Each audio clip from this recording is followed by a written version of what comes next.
My name is Amanda and I am a mother of two young boys. I have a 2-year-old and an almost 6-month-old, and this is my first video today, so I wanted to make something that is super relevant towards my current situation to just kind of kickstart my idea of what I want for this channel, which is really just me being a mom and bringing you guys along on my journey.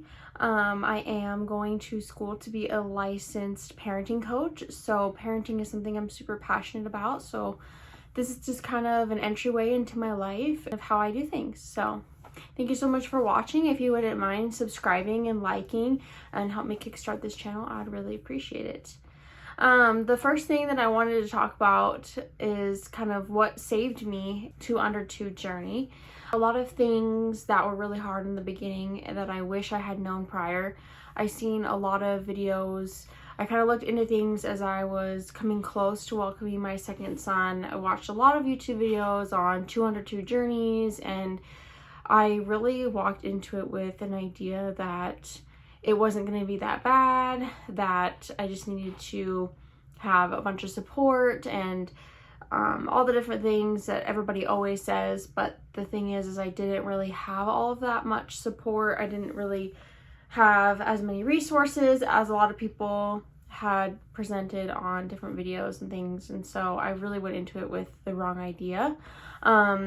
And to say that I didn't have support would be kind of inaccurate. I mean, I did have support, but it was very limited. It was like one day a week I'd have a family member come over and help me with the kids. But I only had my husband home for like 2 days before he had to go back to work. So it was an incredibly difficult transition for me. So these are just some things that really saved me. And now going into 6 months with my second son, it is so different. I would say the first 4 months, no matter what you do, you're going to be in the trenches. And I don't mean to look at it in that kind of negative attitude, but if you walk into it with the wrong idea, I think you may suffer more, kind of like I did. But the first thing that has really made such a huge difference, and I tell this to all my friends, and it's something that my even family members always point out about me and my motherhood journey, is I am really big into schedules. I'm very big into rhythms and routines. I am very particular in how I want things done with my kids when it comes to time frame. With my first son, it was really easy for him to fall into a schedule with me. Nap times have been consistent literally since he's been 4 months old. It's something that he tells me he wants now. So that's been huge for us. So right now I have my children, they're actually napping together right now, which is amazing. It literally gives me 2 hours during the day of me time.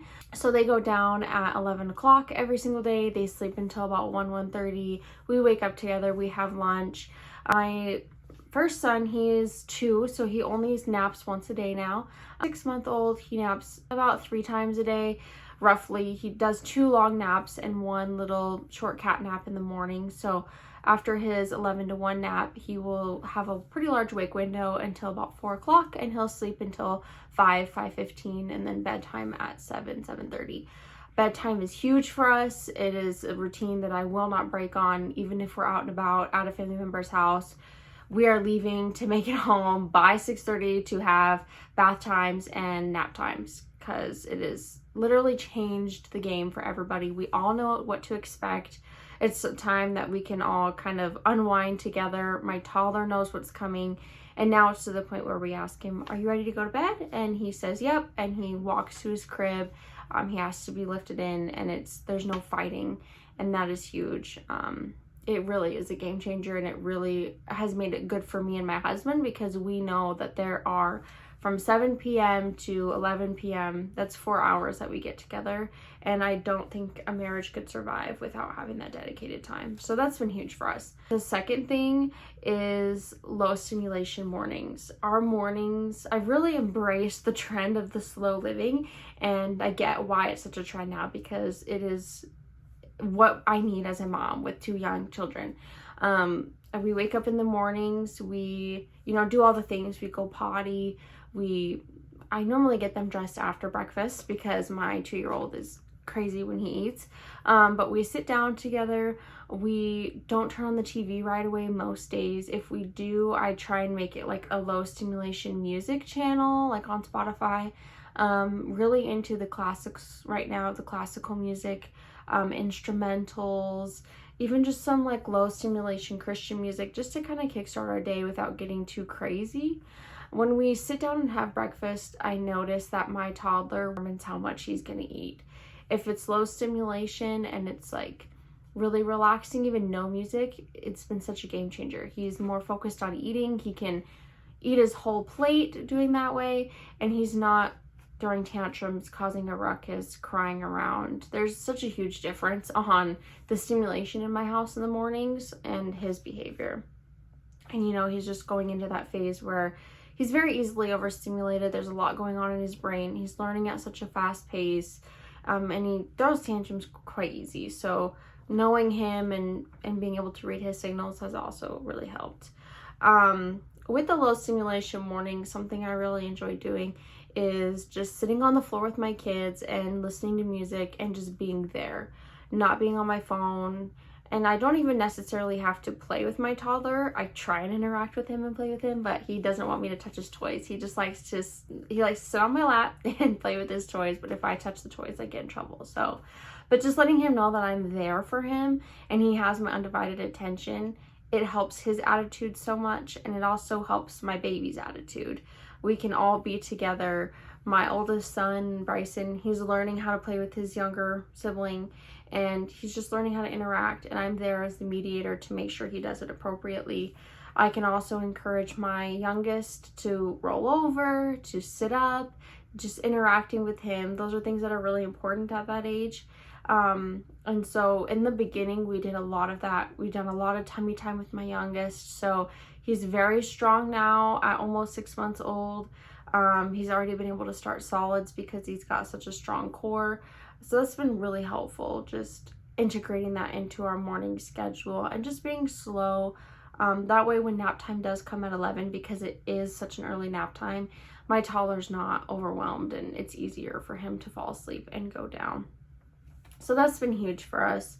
Going back to the breakfast, I like to do things that are really simple and easy. So things like, we've been really liking some organic oatmeal with like no sugar in it and just the microwavable kind. That's been so nice for us. Some healthy cereals that my child would like, organic things. I don't like to do a lot of just regular things because I know everything is so heavily processed, but it gets even worse when I'm just feeding him cereal and oatmeals and all the things. But it's the only way that I could survive in that time of my life. I'm not capable of doing a whole home cooked breakfast every morning for my toddler. It just doesn't fit my lifestyle right now. Maybe someday it will, but it's just not really what I can do at this time. But I like to give him some really high protein peanut butter toast, some pre-cooked sausage from like Sam's Club, which has been great. Just things that are really easily accessible that I would enjoy too, because if it's not something easy for me, I find that I literally will not feed myself. And as a breastfeeding mom running around for 2 under 2 children, I need to focus on feeding myself. And so whatever is easy and fast, I'm gonna do. And so that's been really helpful in fueling my body. So that's kind of like the food aspect of it. Another thing is with hydration. As a mom, constantly running around, I'm scared I'm gonna forget to give my toddler water or something, because at the time in the beginning, he didn't know how to really talk very well, so it was hard to know his needs. So first thing in the morning I would do is get him his water bottle, fill it with water, get me my Stanley cup, or just a big tumbler, fill it with water and maybe some electrolytes, just so that I would have it easily accessible and it would always be in my line of sight where I would just drink it every time I would pass by it. And that was really helpful. It also helped maintain my milk supply so much. I haven't struggled with milk supply at all this time, so I do think that has played a huge role in it. Another thing that has really helped us is having a playpen for my youngest with one of the level hiring inserts. Those have been so nice because my toddler is always running around. A young developing child does not know boundaries. They're very impulsive and aggressive, and I don't I can't always be there. Like in the middle of everything. I'm still running my household. I still have things to do. I can't let them grow up in a disaster of a home. So I needed somewhere to keep my baby safe and my toddler safe, kind of together where they're in my general line of sight. So having that raised playpen has been wonderful. It's been great for tummy time. We have spent so much time in that thing doing tummy time with him. It's been so great. And then he also was learning independence, which is something I instilled in my oldest from the very get-go, and I find that so important. I'm not big into the carrier thing. I know that has really saved a lot of people, and I totally love that idea. And it's not the independence thing on why I haven't used a carrier. I think it's because I have a very small stature from the top to my waist. So when I carry a baby, it literally feels like I'm being suffocated and I can't do anything. So it defeats the whole purpose on why you would want to wear a carrier. So I only usually use that when we're out and about, or when I don't want people trying to hold my baby. That's been a good tool to use to get people to not ask to hold baby. But I'm not really big into holding baby all the time. And you know, I do breastfeed, and I think that makes such a huge difference. We still have a very secure, strong bond, but I've seen the results in my toddler thus far, and I love the independence that he has. He's willing to do things on his own. He's willing to explore on his own. He doesn't need me there constantly, but he knows I'm mom. We trust each other. He loves me. I know he does. He's securely attached based on the signs that he gives me. It's not something I worry about if, you know, our bonding, like we have a great bond. So I don't think that me not holding my child all the time had any sort of repercussions. If anything, it really helped him grow and be independent. And that's really my number one goal for my children, is to have that independence. So that has been huge for us. Right now, things are a little bit different because it's not necessarily 2 under 2 because my oldest just turned 2 at the beginning of June. But there are some rhythms now that I've established that has helped, especially in the toddlering phase more than anything, and also partly in the learning phase for my baby. The number one thing is getting outside at least once a day, even if it is only 30 minutes in the backyard, on the swing set, on the trampoline. We have this big swing set that's kind of like circular with a net on the inside. We can safely lay a blanket in there, put baby in there, and he can look up in the trees. It's just such a great sensory experience for him and him learning. And you can just see it in his eyes. He gets so excited and he gets so expressive, and he's just really absorbing everything around him right now. And then my toddler, I put him in his little kind of seat swing, or he plays in the dirt or the trampoline. And you can just see the overstimulation, the tension just literally leave his body. And it has been so great, especially in the afternoons, right before dinner time, from like 3:30 to 4:30, just getting them both outside. It's literally like a whole reset in their brain, which is just what we need, especially because we do such early naps. They need that kind of just release of energy, and that has been everything for us. Right now too, being with family once a week has been really nice. I do have a nephew who's older, so my toddler's really big into hanging out with him right now, which is so fun. So it's really good socializing experience for him. I did find in the beginning with my 2 sons, having them home, I really wanted to be secluded. I didn't want a lot of presence in my home.